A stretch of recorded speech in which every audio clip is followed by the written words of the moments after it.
નમસ્કાર, હું છું પ્રિયા અને તમે જોઈ રહ્યા છો જનતા કી જાણકારી ન્યૂઝ।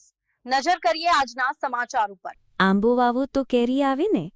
સુરત સ્થિત નારોલા ડાયમંડના મોભી ધીરુભાઈ નારોલા પરિવારનો વતન પ્રેમ ગારિયાધાર તાલુકાને નાની વાવડી ગામે પર્યાવરણનું સૌથી મોટું કાર્ય સ્વ લાભુદાદા નારોલા પરિવારની 250 દીકરીઓએ જન્માષ્ટમી પૂર્વે અનોખું અભિયાન ચલાવ્યું।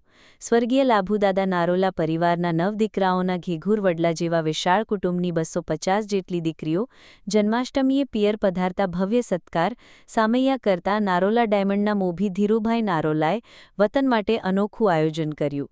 નાની વાવડી ગામે કુલ 18,000 વૃક્ષોથી ગામને લીલુંચમ બનાવ્યું છે। તેમાં 6,000 જેટલા આંબા ઉછેર કરી પ્રકૃતિ માટે આશીર્વાદરૂપ કાર્ય કર્યું।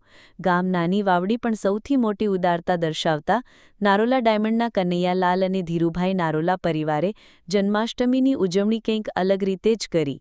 સ્વ લાભુદાદા નારોલા પરિવારની 250 બહેનો દીકરીઓને માદરે વતન બોલાવી ભવ્ય સત્કાર સામૈયા કરી બહેનોના વરદ હસ્તે મહાવૃક્ષારોપણ કરી સુંદર સંદેશ આપ્યો। તરુ વાવ્યા વિના તરી શકાશે નહીં, વૃક્ષો વિના સૃષ્ટિમાં જીવી શકાશે નહીં। રિપોર્ટ નટવરલાલ ભાટિયા। જય રામજી કી બધાને જય રામજી। આજે નાની વાવડી ગામની અંદર સુરતથી રાઘોદાદા નારોલા પરિવારની તમામ બહેનો દીકરીઓ અને ભાઈઓ જન્માષ્ટમી કરવા માટે નાની વાવડીમાં 250 બહેનો આવ્યું છે। તો એ નિમિત્તે આજે નાની વાવડી ગામની અંદર વૃક્ષારોપણનું અમે આયોજન કર્યું હતું। તો એમાં સર્વે દાદા પરિવાર 9 દાદાનો પરિવાર છે અમારો। રાઘોદાદાના 9 દીકરાનો પરિવારમાં આજે 300 ઝાડનું અમે રોપણ કર્યું છે।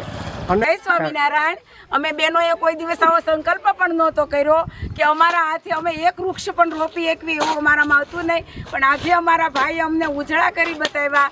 અમે બધા બહેનો 215 બહેનો મળવા આવ્યા છીએ, તો અમારા બધા બહેનો નામના એક પિંજરા બનાવ્યા અને એક વૃક્ષ રોપાવ્યા અને અમારા જાતે જ અમે વૃક્ષ રોપ્યા અને કુદરતનું પર્યાવરણ મળે લોકોને, અને એટલા માટે ધન્યવાદ। બહુ સારું કામ કર્યું અમારા ભાઈ સહભાગી રહ્યા એ બદલ અમારા ભાઈનો ખૂબ